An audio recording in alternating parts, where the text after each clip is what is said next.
Bonjour à toutes, bonjour à tous. Je suis dans Paris, vous n'avez pas de bruit a priori, donc je parle doucement. Je suis dans une BMW 530e X-Drive berline restylée, donc rue 2020-2021, toute neuve. Elle vient de dépasser 1100 km. C'est une auto hybride, plug-in hybride devrais-je dire, qui affiche un peu plus de 40 km d'autonomie, ce qui factuellement elle ne fait pas, sauf dans des conditions évidemment idéales. Ça c'est le lot de tous les déclaratifs, que ce soit en essence, en diesel ou en électrique. Mais dans les faits, on fait quand même pas loin de 30 bornes sur les 1100 km que j'ai pratiqué avec elle.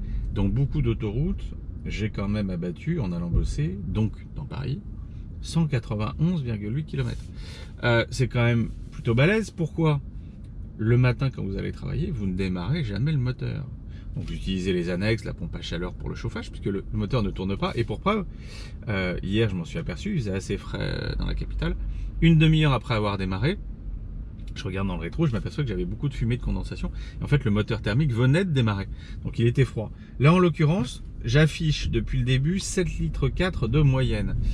Ce qui est bien mais pas top, on pourrait dire. Non, mais je vous dirais surtout que c'est quand même balèze pour une voiture qui fait pas loin d'une tonne 9, indépendamment des équipements de cette finition unique M Sport Edition, qui est limitée à 1000 exemplaires pour le monde entier, qui reprend tous les attributs d'une M5, y compris la teinte individuelle très réussie Downington Gros.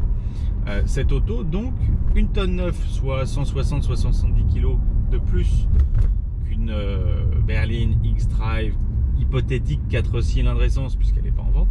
Je me dis, bon, avec les 4 roues directrices de l'option direction intégrale dont ce modèle est doté, on oublie l'embonpoint, on n'a plus l'agilité qu'on peut retrouver sur une série 5, qui est assez étonnante par rapport au gabarit de la bête, encore moins évidemment que sur une série 3, qui je pense serait le meilleur compromis rapport encombrement, habitabilité, parce qu'ici, c'est la tare congénitale de ces hybrides.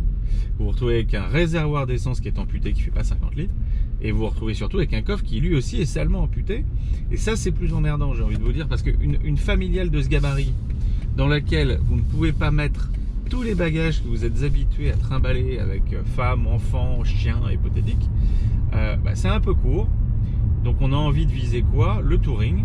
Et on a surtout envie de viser autre chose, parce que la sonorité du 4 cylindres, est-ce qu'elle est ? C'est pas jubilatoire.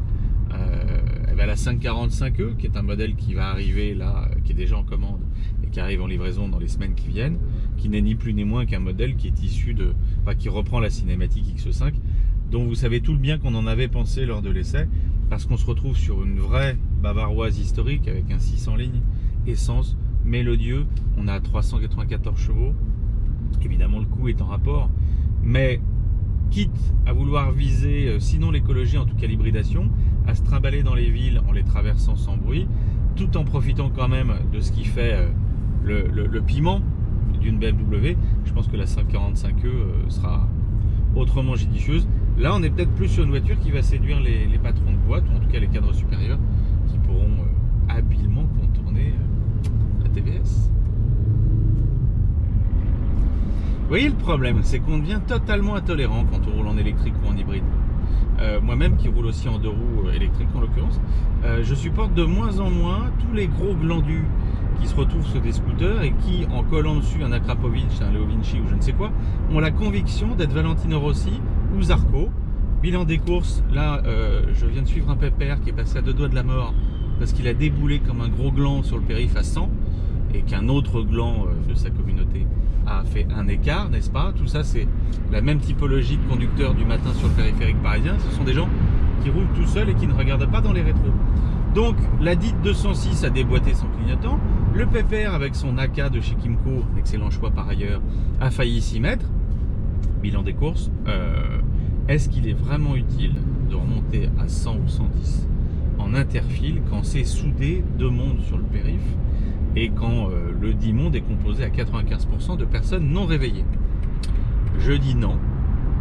Et je dis, si l'électrique doit servir à quelque chose à court terme, certainement pas à remplacer nos autos, en tout cas dans leur totalité, je pense que ça sert à ça. Regardez, je suis tout calme. Et les gens qui me connaissent le savent, c'est rare que je sois tout calme.